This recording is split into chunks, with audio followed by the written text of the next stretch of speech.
Hello everybody and welcome to this UKFPO webinar about the ARCP, or the Annual Review of Competence Progression.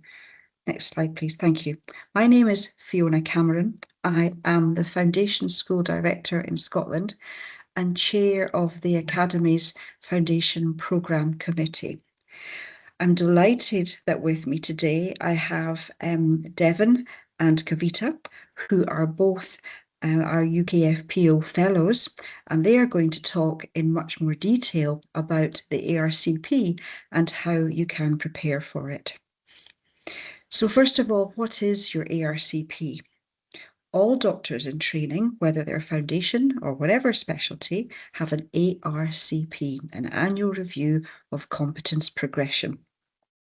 It is annual. If you're out of sync, i.e. if you're less than full time, or if you've been on sick leave or maternity leave, you may have a slightly different date from everyone else, but every foundation doctor has one annually. Usually it's a desktop exercise. You may not be invited to attend your ARCP. Your evidence will be assessed by your foundation TPDs and your educational supervisors, but you do not need to attend and present your evidence. It doesn't matter where you're working in the UK, your outcomes are determined by the GMC, and they are the same whether you are working in Thurso or Truro. The whole of the 4 nations have exactly the same ARCP requirements.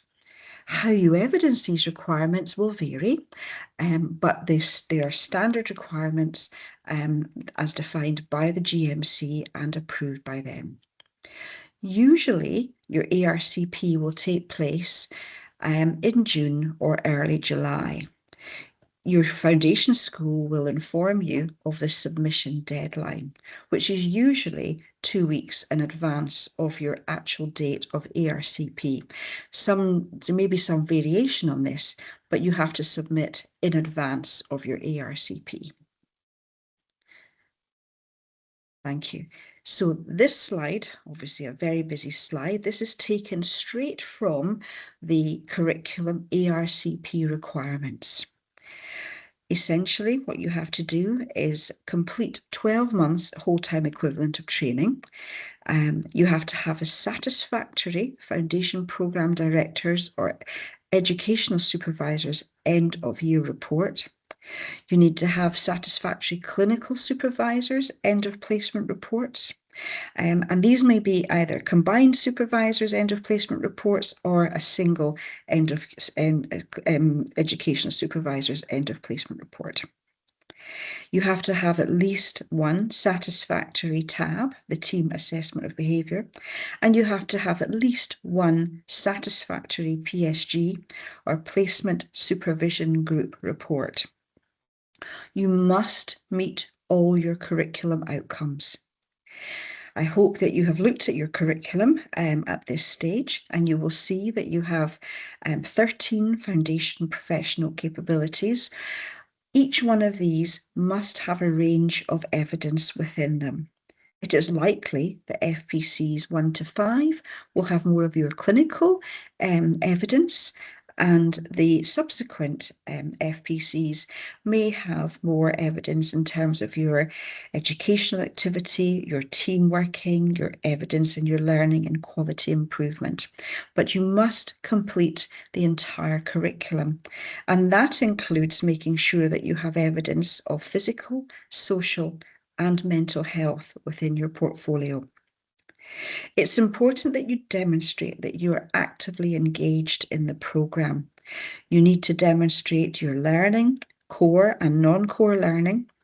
You need to include reflections, which will include your summary narratives. And we would anticipate and expect that you will have contemporaneously developed your portfolio. Your supervisors will not take a particularly good review of your portfolio if you have submitted and if you've uploaded everything about 2 days or even the night before your submission date. We want to see this evidence submitted spread across the training year. You will also have to complete and the GMC's requirement of probity and health declarations. And in England and Wales, Northern Ireland, this is Form R, and in Scotland, it is a SOAR declaration. And in Scotland, the SOAR declaration is for F2s only. Now, the PSA, the Prescribing Safety Assessment, is for F1s only. And if you're an F1, you must have provided evidence that you have passed the PSA, either before you started foundation or within that first year of your foundation programme. Thank you. Next slide. So here's an easier to digest slide. Essentially, you need 3 satisfactory CS reports. Your clinical supervisor's reports should be satisfactory. Your educational supervisor's report, you will have 1 satisfactory end-of-year report. Scotland is slightly different in that you have 1 satisfactory foundation programme director end-of-year report plus 3 educational supervisors report. And that is because in Scotland, each post has its own clinical and educational supervisor. But it doesn't matter whether you're in Scotland or whether you are working in the rest of the UK, the assessment is exactly the same. It's just that the format is slightly different. You will have enough SLEs, supervised learning events, to cover the curriculum, and there is no minimum number and no maximum number. However, you do need to cover the curriculum, and I'm sure Devon and Kaveeta will talk to you a little bit more about that. Your tab and your PSG must be satisfactory, and you must have attended satisfactory teaching, 30 hours of core and 30 hours of non-core. You must be able to teach others, you have your reflections, and you have your summary narratives. And we expect you to have a summary narrative of 1 per higher level outcome. And as I said, in Scotland, you have your SOAR, and the rest of the UK, it's your Form R. And we talked about the PSA. Next slide, please. Okay, just to remind you, these are the 13 professional capabilities and they form the syllabus. And as you can imagine, the vast majority of your evidence is likely to be in FPCs 1 to 5. Next slide, please. So I know Devon and Kaveeta are going to talk in more detail, but if you haven't started working for your ARCP, start now. Look at the FPCs. Check your curriculum coverage and because your foundation program director will look at what you've written in your portfolio and they will ensure that you have met the curriculum outcomes. Make sure your tabs and your PSG are complete because sometimes it takes a while to get these back from your supervisors. Are you content with your summary narratives? Do you feel that you have evidenced your curriculum outcomes? And do you feel what you've written has reflected what you have done for each HLO? Check now that you're on track with your teaching hours and make sure that there is good quality reflective practice. And also, one last thing, make sure that you have delivered teaching to others with feedback. That may be your peers or it may be some other healthcare professions. Thank you. I'm now going to hand over to Devon and Kaveeta. Hello, thank you for that, Fiona. That was really useful. I think especially that slide where you talk through what the practical requirements are. And that's what Kaveeta and I are going to talk about now, with about 2 months until ARCP at the time of recording it. What are those actionable points that you can use to round out your e-portfolio in that time? So this is what we're going to be talking through today. We're going to start out with how to see how ready you are for your ARCP, then what to map to the hardest FPCs that people find that are difficult to map to, how to get the most out of e-learning, and then how to recognise extracurricular activities as well. So if we start off with how ready actually are you? Most informal ARCP deadlines are towards the end of May, with the formal deadlines being towards June time, and that's different based on different foundation schools. That time between those deadlines gives you a bit of time to work on if there are any issues identified by that initial review of your portfolio. So how do you actually know if you're on track and ready for that deadline? We've split it into sources of external validation, as it were, and internal validation. Externally, you can ask your educational supervisor for them to review your e-portfolio remotely, or you can meet in person, and you can ask what areas you should improve on before your submission. That should be your first port of call, really. You can also speak to your foundation program training directors, and most FPTDs are happy to review e-portfolios. But remember, educational supervisors have a few foundation doctors, whereas FPTDs have loads of you. To try not to overload them, if you can speak to your educational supervisor, do. And obviously, you've got colleagues as well. Ask if anybody, ask your e-portfolio, show it to a friend. If there was one area of the e-portfolio that you'd recommend improving, what would it be? Kaveeta, have you used any of these before?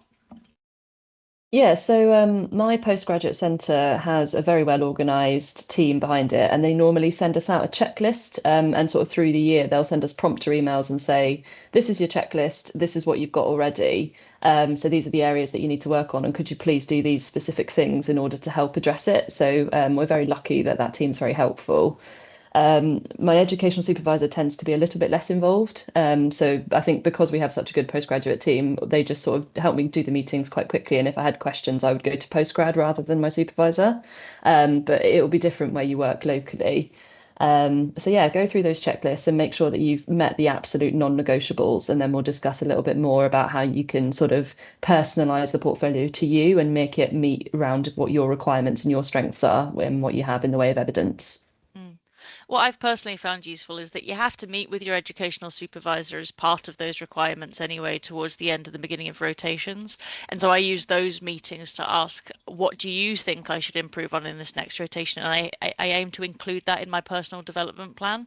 So then I have my internally generated feedback and what I feel like I have to improve on, and then what my supervisor thinks I need to improve on as well.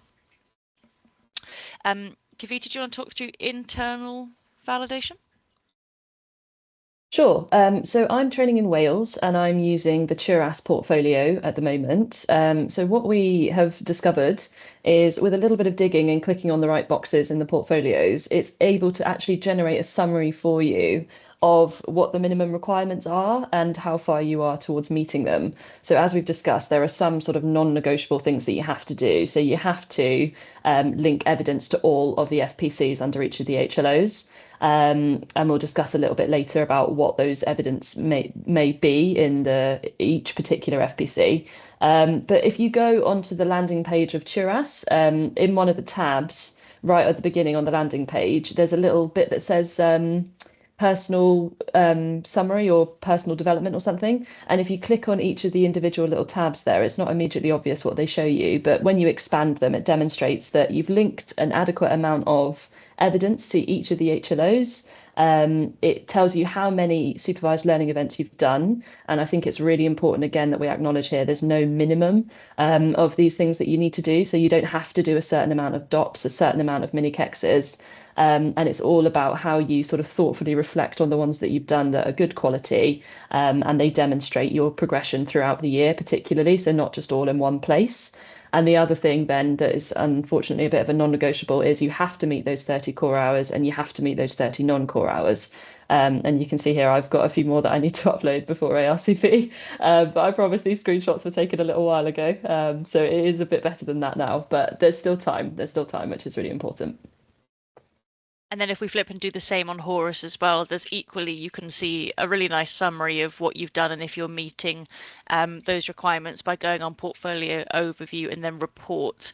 I've not shown everything here, but what you can see is how many mini KEX, DOPS, CBDs that you've done per rotation. You can see if you're meeting your core hours and whether you've had your educational and clinical supervisor reviews, whether you have a tab and a PSG. It's just really nice to have it all in one place to check what's actually counting. I know that some people, there's a little bit of confusion if you start a tab and it times out and you need to do it again. You do need to have a fully completed tab. So even though you might have multiple tab forms, this will show you whether you've got a tab that would count towards ARCP. So Next, we're going to talk about some of the harder FPCs. And to give sort of a bit of background as to how we know what these are, we sent out a survey to foundation doctors and we got responses from 393 foundation doctors across F1s and F2s from 15 out of the 17 foundation schools. They reported that FPC 1, 3 and 4 are easiest to map and FPC 7, 8, 9 and 11 are hardest to map. And this was predominantly because people were unsure what these were about and not sure what to map to it. So what we figured we'd do is go through each of these in turn and then provide some examples of what you can map to this to just have some really actionable points by the end of the webinar. For FPC 7 is fitness to practice and develop the skills necessary to manage your own personal well-being. I've put here both the F1 and the F2 behaviours that are on the UKFPO website, and they're also on Horus and Turas if you click on them. I've put in bold things that I think are quite actionable that you can demonstrate. So I've said here about personal well-being, registering with a GP and seeking help, as well as understanding the risk posed by health issues and planning for a future career. When we look at some examples of what you can map to this, I went through a few examples, some of these that I've done personally, some Kaveeta have done, and some are just suggestions. I personally used wellbeing apps, screenshotted that I'd engaged with them. These are just some examples. The one on the right is the one that I used. It's called Mind Yourself, and it's created by doctors for doctors, and so I thought that was quite appropriate.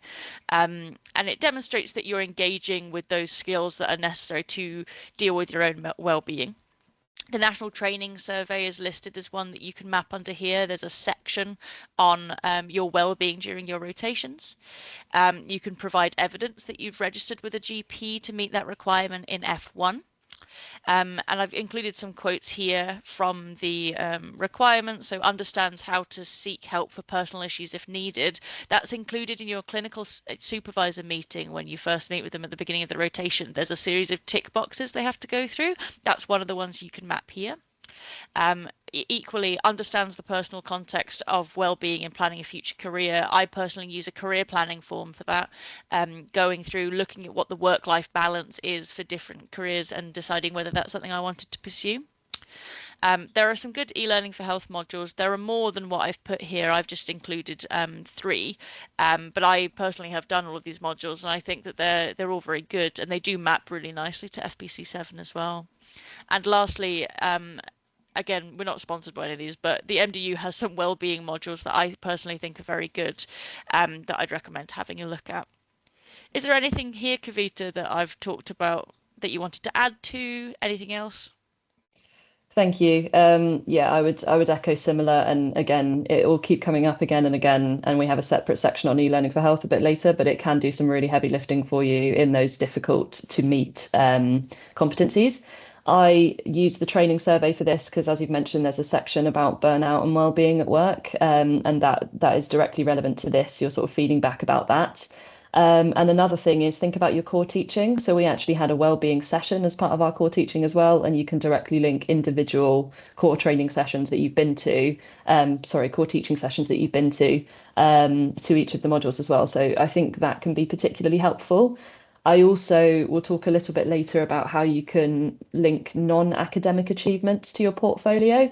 And if you're doing things that help you with your work-life balance, so if you're involved in sporting, if you're involved in crafting and any other achievements outside of the curriculum that help you manage your well-being in your own time and your balance of work and life, there I think would be very relevant to put those kind of things to demonstrate that you're taking that seriously outside of work too. Excellent. We'll move on to FPC 8. Again, I'll hand this over to you, Kaveeta. Okay, so FPC 8 is upholding values, acting as a responsible employee, including speaking up when others do not act in accordance with the values of the healthcare system. So this can be a little bit sort of difficult to, what is it actually getting at there? And it can be interpreted in a few different ways. So again, we've sort of split this down into the F1 and F2 behaviours as they're specified on the UKFPO website and various different platforms, Turas and Horus. So taking responsibility for your own actions is very, very key.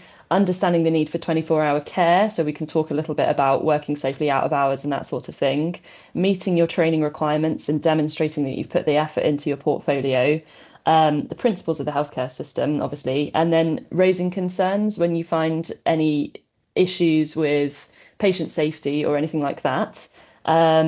Yeah, cover arrangements, as we've mentioned, out of hours, and reporting of medical errors. So if we move on. Fine. So again, there's just some examples here that we've both suggested under the various different systems of how you can evidence participation in this. So understanding the principles of the NHS, any kind of NHS conferences, anything you go to, anything about sort of training safely outside of hours, need for 24-hour care. So if you're able to do exception reporting, that would demonstrate that. Taking responsibility, you're increasing independence, team working, leader forms, that kind of thing. Clear cover arrangements, so you can demonstrate anything that you've contributed to safe ongoing care out of hours and things like that. And then meeting your training requirements. E-learning for health, again, you can always link an e-learning for health to those difficult to link FPCs and involvements in DATIX as well. So I think this is something that's really key, because you've demonstrated that you're acknowledging when there's issues and you're taking an active process towards trying to improve them as well. So that's really important for the clinical governance side of things. Some examples that I use for this is I received an email about participating in morbidity and mortality meetings, and used that as a demonstration that I'd taken part in this kind of clinical governance. And yeah, I think that's pretty much what I used for that. And also I had a case-based discussion involving a safeguarding incident with a patient, and that I think is another way of just using those more clinical SLEs in this kind of situation as well. Devon, do you have anything to add there? Yeah, I'll say about the exception reports, just because I think that it's a little bit of an unusual one. Obviously, the quote is about ensuring the need for 24-hour care, and you can evidence that by engaging with weekend shift, evening shifts, or night shifts to demonstrate that you're engaging with care over 24 hours. But also, there are some situations in which you have to stay late to ensure safe care of patients. And so I carried out a reflection in which I screenshotted an exception report. And then in my reflection, I was able to look at the internal factors that led to me having to stay late, and as well as the external factors. And I think that allowed me to have a little bit extra perspective on that situation, figuring out what the things that were in my control that I could have done, and what things were out of my control that meant that I had to stay late. And I think that's a really nice way of completing that circle of understanding why I had to stay.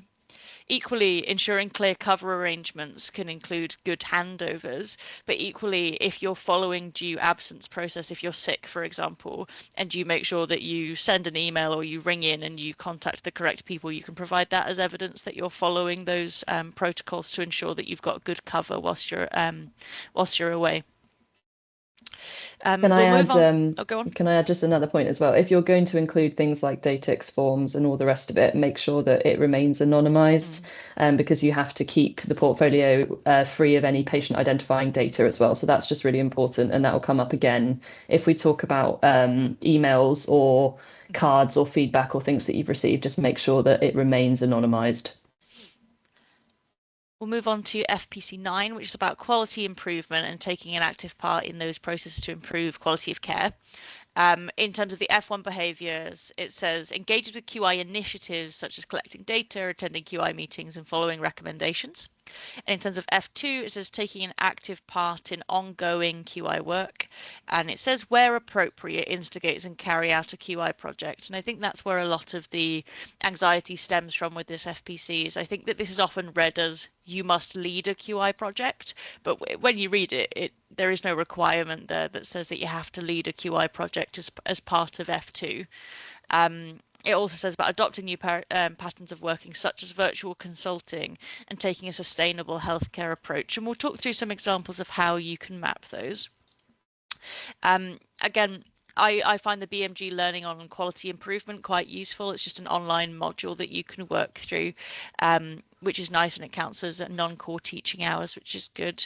Again, the GMC National Training Survey is a good example of quality improvement of a training program, so I also include that here.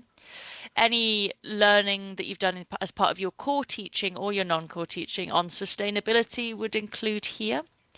Equally, I've added here about sustainable practices. There are a lot of green initiatives happening at the moment, for example, such as the Gloves Off campaign, or reducing the use of IV paracetamol in the emergency department, or shifting over different types of inhalers in respiratory medicine. Providing a reflection on engaging with those processes provides evidence of sustainable practice. Again, Tips QI is another online resource that you can use that have some teaching on how to carry out quality improvement, which you can evidence on your portfolio. If you've attended clinical governance meetings or morbidity or mortality, those are reflections on how to improve the processes happening in the clinical environment. So again, really relevant to this FPC. Obviously, actual involvement in quality improvement, audit or research can be mapped here. I include all of my audit work under the quality improvement form because it is a part of quality improvement. You have to gather data compared to a standard before you start improving on it. So I include it in that form. Again, I've put 3 e-learning modules here that I personally found useful. There are more of them as well, so do check the UKFPO website or the big list of e-learning modules. And obviously attending QI teaching that's put on by your trust. These are all things that you can map that demonstrate that you're taking an involvement in that process. Is there anything that you'd want to add to that? Not a lot. I think you've covered that really well, thank you. For mine, I was part of a QI project as part of a much bigger team. I didn't lead it, but I attended all of the sessions, and one of my colleagues that was supervising it wrote a letter to say that I'd been involved. So I've used that as my evidence there.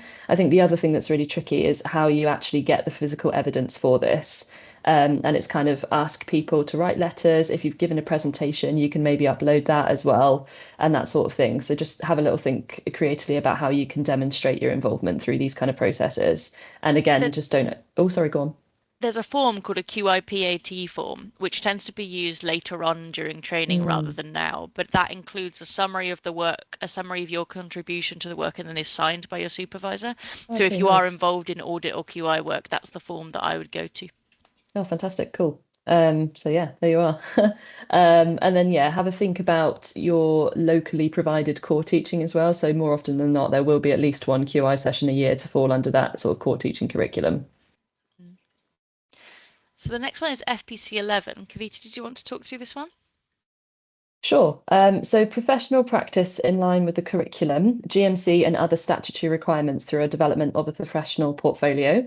And again, we've just got a little summary here of the F1 behaviours and F2 behaviours. The key things to pull out are you're actually engaging with your portfolio and putting together evidence, applying for your full GMC registration at the end of F1 there, and taking part in the national and local surveys. So we've spoken a little bit about the GMC National Training Survey.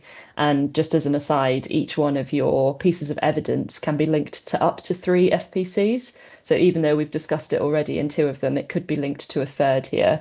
F2 behaviours, again, just maintaining that portfolio of evidence, seeking out learning opportunities. And I think this one is a challenge because people don't know exactly what it's getting at and exactly what evidence would be appropriate. But I suppose we kind of encourage you to flip that on its head and think everything that you've done really is demonstrating towards your professional portfolio and your personal and professional development. So there's lots of different ways that we'll discuss on the next slide of how you can link different things to this.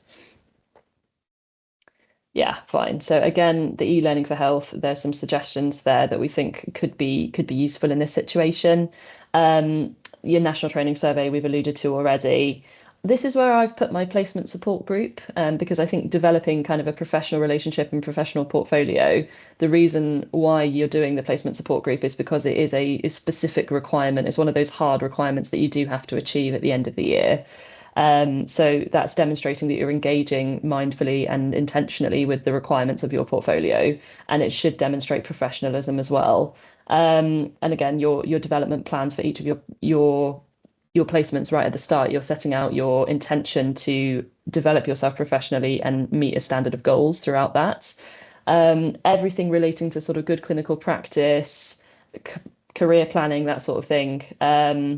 And engagements with CPD, so outside of your day-to-day clinical work. Have you been to conferences? Have you completed a career planning form? and those kind of things. So everything that focuses on the stuff that's also outside of the clinical, looking forward to the future, and thinking about next steps as well. Devon? Yeah, so your PDP, I think your personal development plan is a really nice one here to demonstrate that you're engaging with improving your portfolio.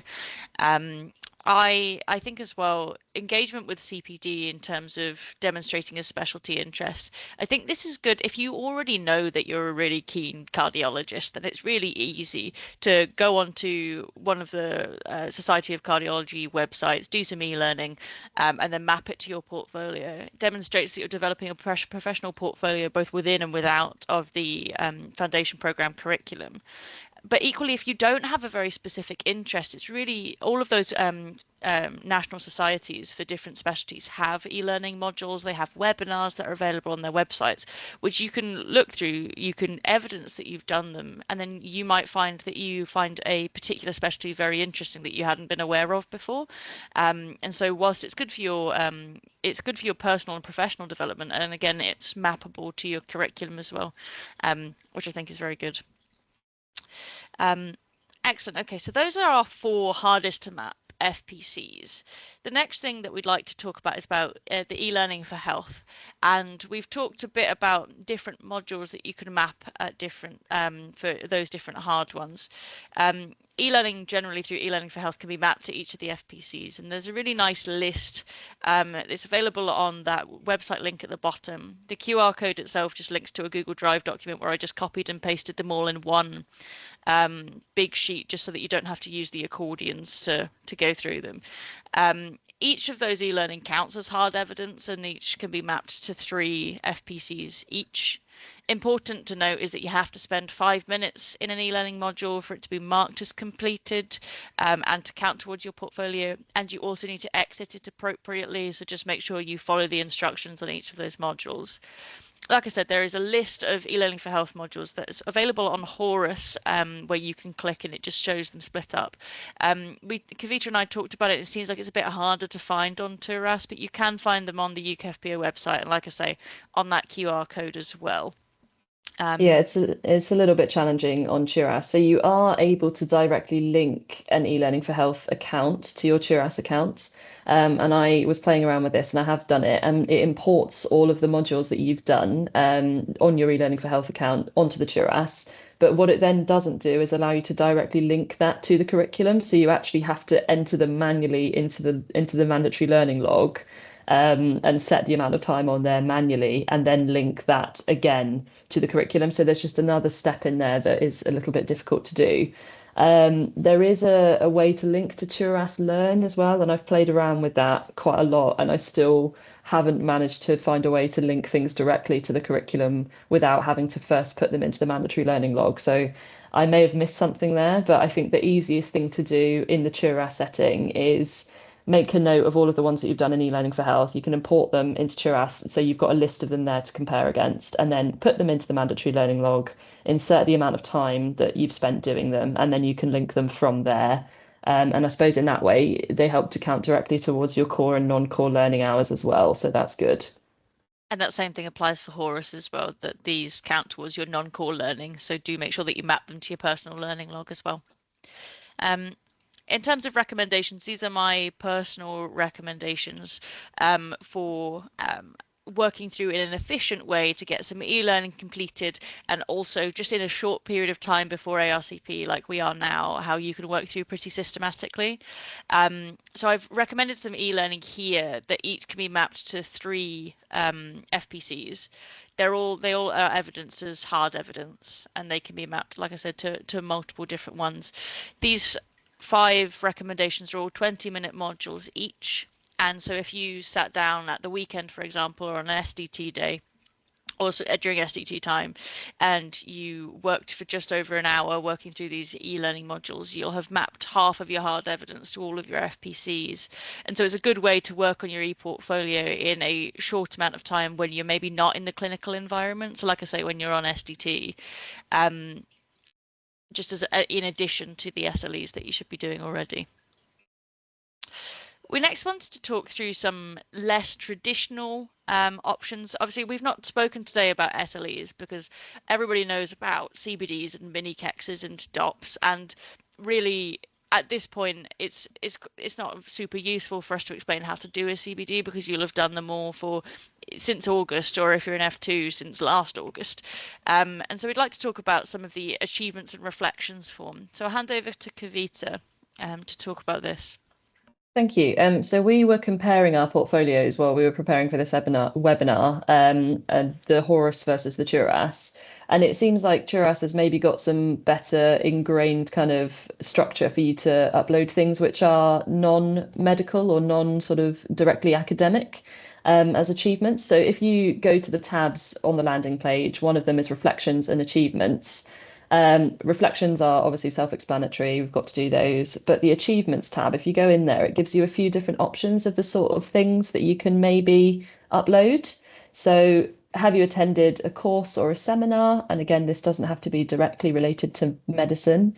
Non-academic, which I think is really interesting, and there's a lot of scope in there for uploading other things that you're proud of beyond the sort of curricular and extracurricular things that fall inside medicine directly, and there's an option to upload documents and supporting evidence to that as well in whatever format would be suitable. Have you given any presentations?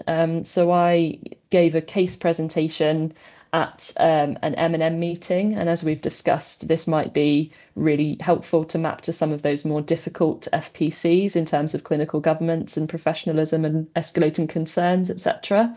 Or this could be other types of academic presentations that you've done maybe at conferences, engagement with research, taster sessions, and so on. We've talked a little bit about the GMC training survey as well, and there's a specific section there where it can be uploaded.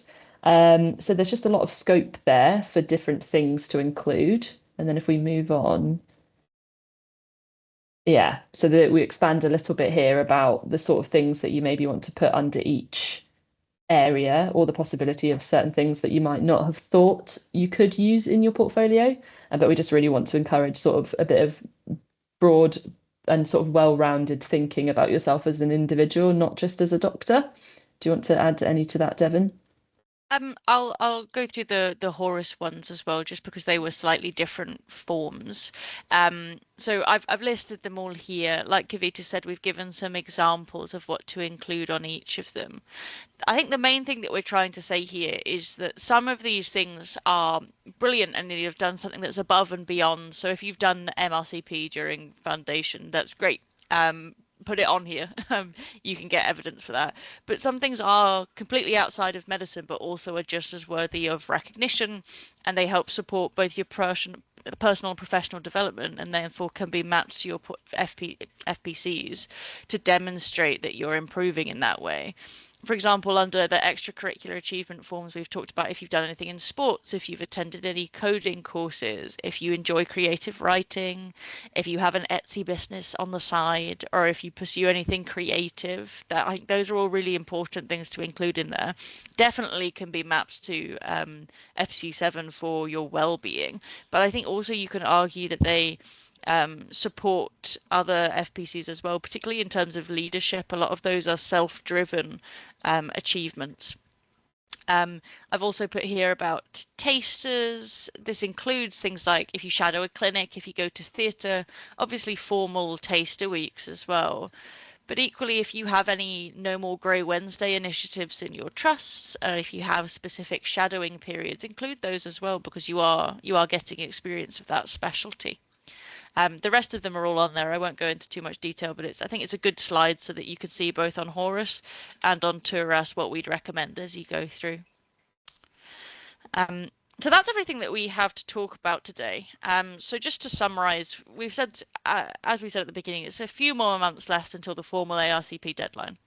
Use the resources that you've got at your disposal to identify improvement points. Speak to your educational supervisor, your colleagues, look through Horus and Turas directly to see where you think you can improve. And think, how actually can you improve on those areas? Is it that you need to buckle down, see some patients and present another supervised learning event? Is it that you could improve your portfolio by doing another e-learning for health module? Is a reflection really where you could help bring a few more of the FPCs together? Is that the way that it would be best improved? Or is it best that you work on formalizing an extracurricular achievement, or indeed anything else?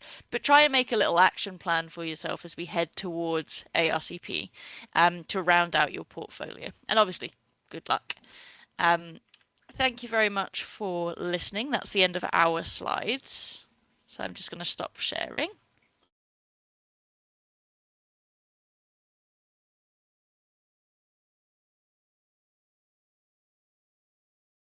Thank you very much to both of you, Devon and Kaveeta, for that excellent presentation.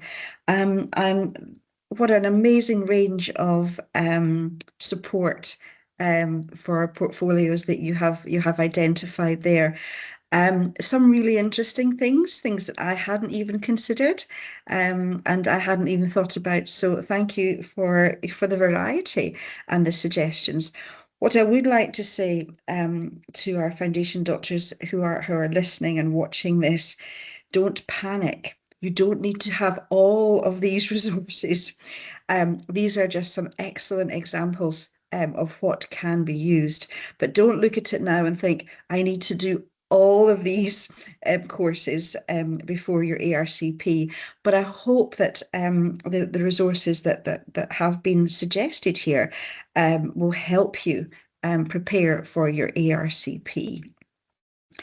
Devon and Kaveeta, do you have any questions for me? Have other foundation doctors asked you questions about what they might need to do? So I suppose we've talked today quite a lot about those extracurricular achievements, the ones that are less clinical. Am I right in saying that you've sat on ARCP panels, Fiona? Is that right? I have. For many years, I have sat on ARCP panels, yes. Have you seen many extracurricular achievements actually presented to you? Things like sporting achievements, creative writing, anything like that? Yes, I have. What we need to be really careful about is thinking about the curriculum and the non-curricular activities. For those, both are important, but you will only be assessed on your curriculum outcomes. So if you're not an Olympian sports person, don't worry. I think the portfolio is there for two reasons. The portfolio is there for you to evidence that you have met the curriculum outcomes. The portfolio is also there for you when you are moving forward into the rest of your career. And one of the things that we particularly want for you is to develop.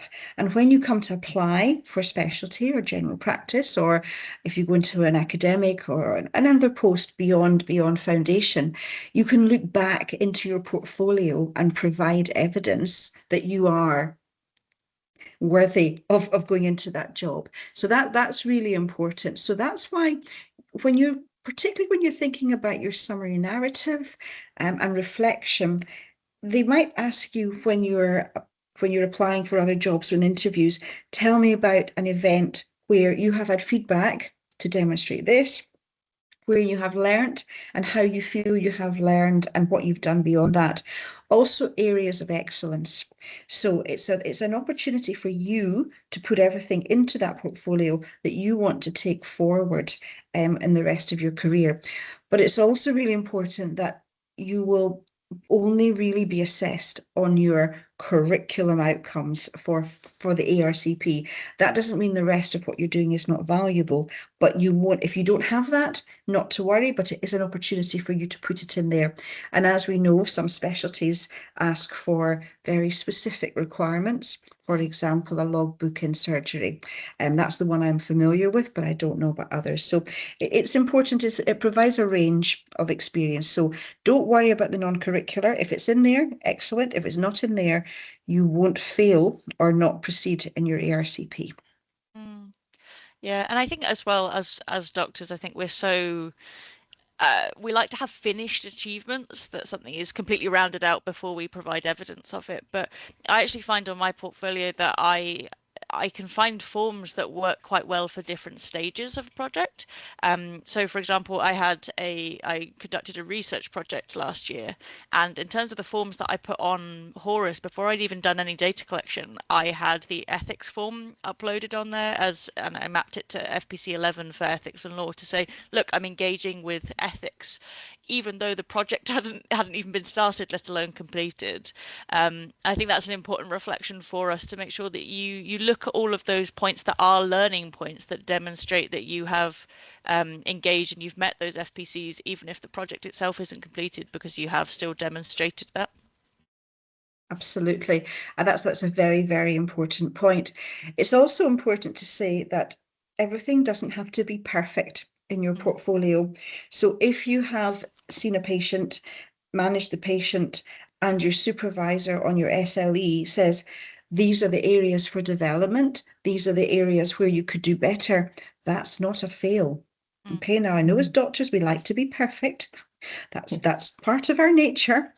But that shows that you have engaged in learning and development, and nobody at any stage of their career is the finished product. There's always learning, whether you are 1 or 2 years in, or whether you are 36 or 37 years into your training or into your career, there's always learning. So don't feel that if somebody has given you some developmental feedback, that's something that you can't upload. So yes, upload everything that you have done, put it into your portfolio and reflect on it. If I could ask, oh, sorry, go on. No, it's okay, go for it. I was just going to say, another question that we often have from foundation doctors is anxiety around minimum number of things that they have to have done. And there's, I think, some varying sort of messages that come from local areas about you have to have this many of this and this many of this. And I think it would be really reassuring to just sort of highlight that actually it's the quality of what you've done and how you've reflected on it and interpreted it and sort of demonstrated progression from that. And I think it would be really reassuring to hear that from yourself as well, if that's okay. Absolutely. And that is a challenge. Essentially, several years ago, the GMC were concerned about the amount of evidence that not just foundation doctors, but doctors in training were having to present to demonstrate competence. And on the back of that, they removed all specific numbers of SLEs from all curricula. And once you move into other specialties, they become workplace-based assessments. So, but essentially they are the same thing. There are no absolute minimum numbers. What you must do is produce good quality evidence within your portfolio. However, it is likely that you are going to need a number of SLEs. One SLE, you can't cover all your FPCs. You cannot possibly cover your curriculum with a small number. So I think what some of the foundation schools are doing are trying to provide you with some guidance and some help to signpost you to say, look, this is likely what you will need for your portfolio, but they cannot make it a minimum number. But they are trying to support you by giving you some guidance. But wherever you are in the 4 nations, there is no minimum number. What you must do is show your supervisor when they're reading through it that you have met physical, mental, and social health.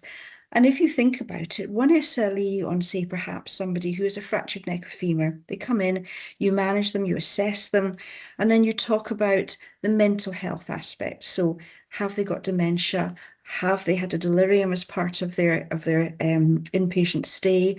And the social aspect, can they get home? Do they need carers? Do they need to go into a care home?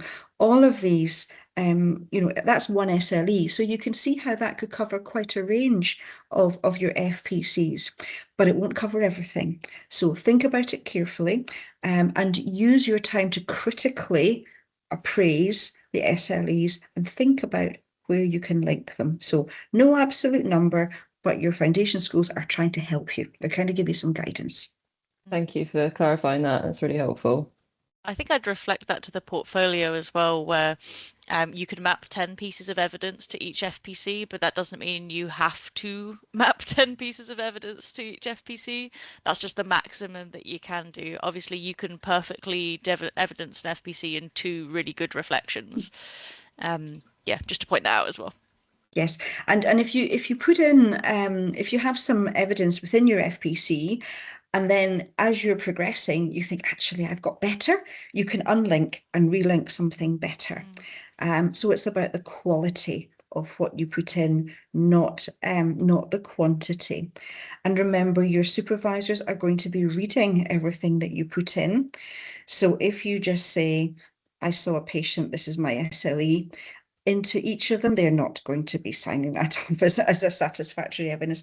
You're developing yourselves as doctors. You're all intelligent people who are professional and devoted to your career.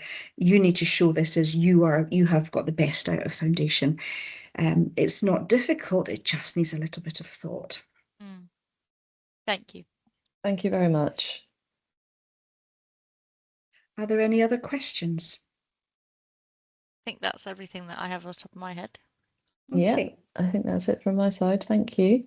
Thank you very much. And huge thanks to both Devon and Kaveeta for the huge amount of effort they have gone to for preparing this incredibly helpful webinar for ARCP preparation. And thank you again to the UKFPO for supporting this.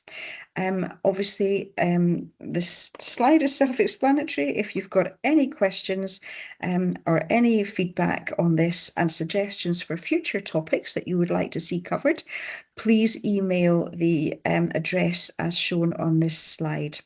And as you can see, there is a QR code to look at previous webinars. And can I again signpost you to the Humans of the Foundation Programme ebook, which makes incredibly interesting reading and was prepared by one of our previous UKFPO fellows. So thank you very much and all the best with your ARCP. Thank you very much. Bye-bye.